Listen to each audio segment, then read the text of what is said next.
ఇవాళ తెలంగాణ సెక్రటేరియట్ లో సీఎం రేవంత్ రెడ్డి అధ్యక్షతన జరగాల్సిన తెలంగాణ కేబినెట్ భేటీ వాయిదా పడింది.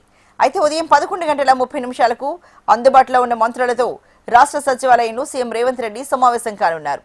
రాజకీయ అంశాలు, ప్రభుత్వ వ్యవహారాలపై సమీక్షించబోతున్నారు.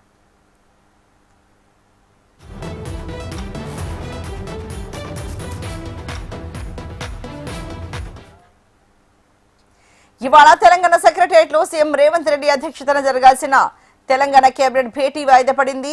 అయితే ఉదయం 11:30 అందుబాటులో ఉన్న మంత్రులతో రాష్ట్ర సచివాలయంలో సీఎం రేవంత్ రెడ్డి సమావేశం కానున్నారు. రాజకీయ అంశాలు, ప్రభుత్వ వ్యవహారాలపై సమీక్షించబోతున్నారు.